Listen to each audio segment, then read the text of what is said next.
Okay, so today I'm going to be using this 12 Days of Christmas paper pad. It's a beautiful first edition paper pad, 8x8 in size with 48 sheets. 16 designs, 3 of each. So here we go, you can see what we've got. This first one's got a lovely linen texture to it.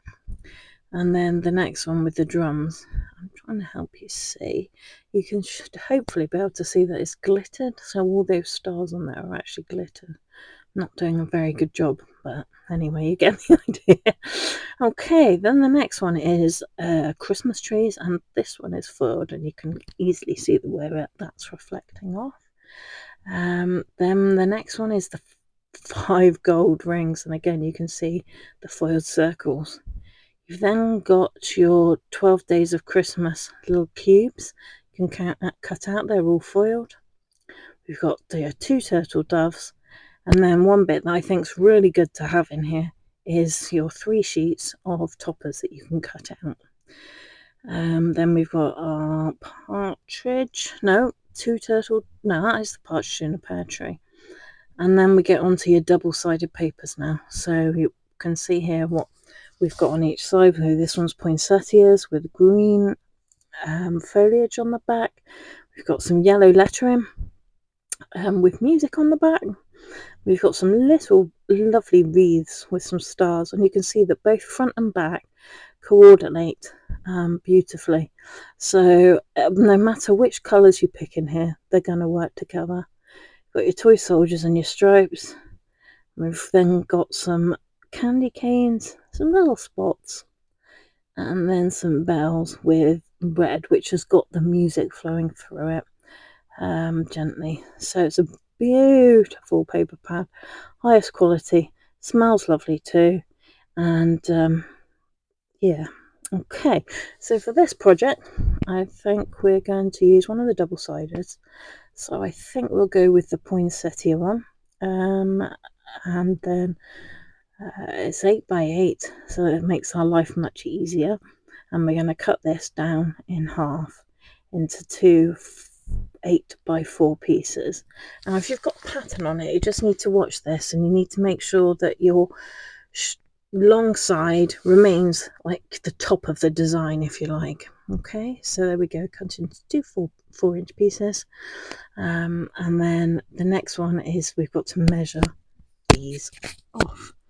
So we'll take the first one in, and we're going to score at 2 inches on the horizontal. We're going to rotate it 180 degrees clockwise and mark 1 inch on the vertical. Okay, then we're going to bring the other piece in, and we're going to mark that at 6 inches on the horizontal and 3 inches on the vertical, 6 inches on the horizontal. Okay, so with those little pencil marks, as you can see here, they line up. You've got your 2 1-inch bits in the middle, going outwards towards your longer edges. So we'll line those pencil marks up on our guillotine. You can use a paper trimmer, whatever you prefer for this, and cut it down, and then we'll do the same on the second of the 2. Line up our 2 pencil marks and cut it down. Okay, so that's those 2 bits cut. Next we're going to need to score them. So I've got a hunky-dory scoreboard, so I bring that in, and we are going to take the first piece, long edge on the left, and we're going to score it at 2 inch, 3 inch, 5 inch and 6 inch. And then we're going to bring in the second one and have it the other way around with the shorter side against the edge, and again we're going to score at 2, 3, 5 and 6. Okay, and then all we have to do is to fold it up, so they're well scored, but I do like to just burnish those to get a clean crease on there. So that's one, and then we do exactly the same on the other one, and you can see now where we're going to get our curtain effect from. Okay, so they will join like that. Okay, the next thing we need to do is to create our card base. So for this, I've just got a piece of white A4, sorry, excuse the head there.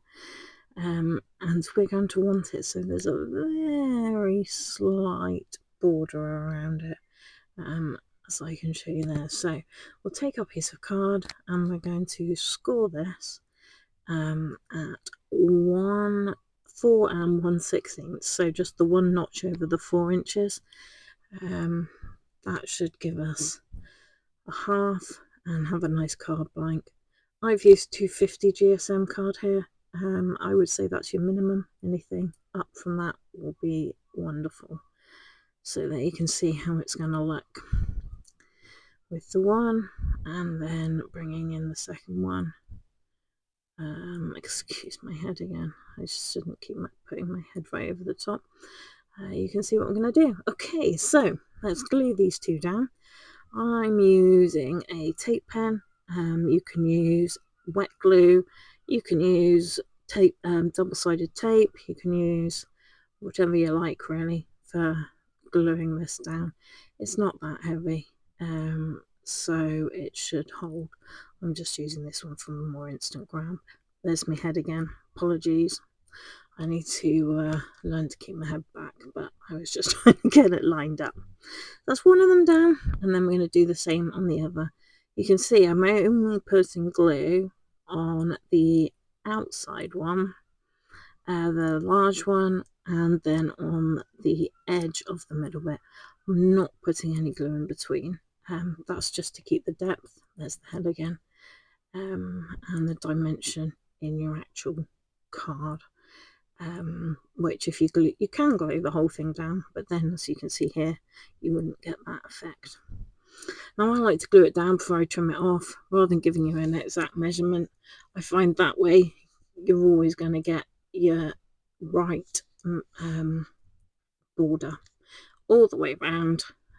So I'll just line it up on my guillotine and cut it off. So already I think it looks really pretty from just a piece of 8x8 paper from the first edition pad, and then also a white piece of card. Right, so then we're going to add a topper onto the centre. Now we've got 3 sheets, but they're all the same. So I'm going to go with the oval, I think, on that one. It's about the right size. Okay, so I'm going to use a oval nesting die for this one, but you don't have to. Just in case I'm getting the right size one. There we go. You can cut it out with scissors if you prefer.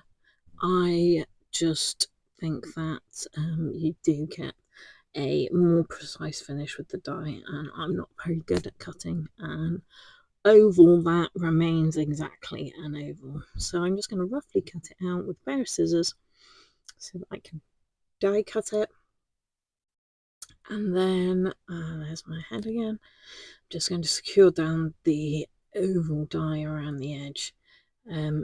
Obviously, as it's a topper, it's very important we do secure it down exactly right. Hence my head in the shot again.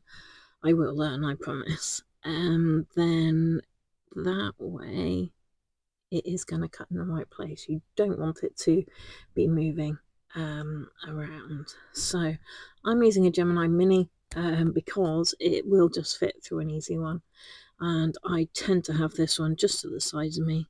For tiny little things, it's so much easier than getting out my Pro Cut to cut it. It's a bit grubby on there. I think I might give it a bit of clean. Okay, so that's that cut out. I'll pop it to one side, and you can see we've got a lovely little oval. And then the next thing, so I put it on the card like that, but I just think it needs something a little bit more. I don't think any of these will work. as well. They're all a bit big to have more than one on here. So what I could do is I could just add some gold in and make a mat there. That's just going to make this topper pop. So pop this one back and we will use the next size up on the oval and bring in a piece of gold card. You can use any offcuts on this. Now I'm not sticking it down because it doesn't need to be in a precise place. I can't save that piece of card afterwards. Well, some of you might, but it's a bit too little for me to save. Cut that out, and then you'll see that it's going to create a nice gold layer, which is just going to add something a little bit more special to the card. Okay, so stick that down. Now, because we're sticking onto mirror card, you do want to use a dry adhesive really for this, not a wet one. You certainly don't want to be using your alcohol-based ones. Sorry, excuse the head with ovals. I need it lined up. You can't actually see me lining up. You can just see the top of my head. Okay, so that's that stuck down. And then we can pop it onto the card. Let's work out where I like it best. If I pop it here, actually it looks quite good. It looks like it's in between our sort of curtain effect. So pop a bit of paint, tape on the end, and we'll stick it down. Okay, so that's our topper on the card, and then all we're going to do to finish it off is bring in a piece of ribbon, and I use a bow maker. You really don't have to if you're good at tying bows. I just find this so much easier. I think we'll go with a bit bigger bow actually than that. And because I'm using an organza, I'm going to wrap it around 3 times, and then we are going to tie it in the middle. I've only left myself quite a short end, so this will be testing to tie it. Okay, right, so that is tied in the middle. We'll put a second knot into it, and like I said, I've cut it a bit short, but there we go. Right, okay, so let's take my pegs out, and I can fluff my bow and trim off the bits on the back where it's frayed, because I have such a short end, and you do have quite a beautiful little bow left. Just another little bit there. Make sure I get them all off. Okay, and then you can see here, middle to the middle, fluff them up. So hopefully it's fairly symmetrical, and then that's where we're going to glue it onto. Okay, now for gluing this on, you need to use a wet glue. Generally I use a hot glue gun, but I haven't got it on at the moment, so I'm just using a bit of Kalal binding glue. It's got a low water content, it's got quite a good gram, so I'm sure it'll be fine with that one. Pop it on, make sure it's level, and there we go. It just finishes off the card really quite beautifully. So you can see there, got the lovely bow, we've got our topper, you see there the reflection of the gold, and we've got a beautiful patterned paper from the first edition 12 by Drape papers. So there we go. Thank you for watching. Be sure to check back again soon for more crafty inspiration, and I'd very much like it if you could like and subscribe my page so I can continue to bring these videos to you. Have a lovely day.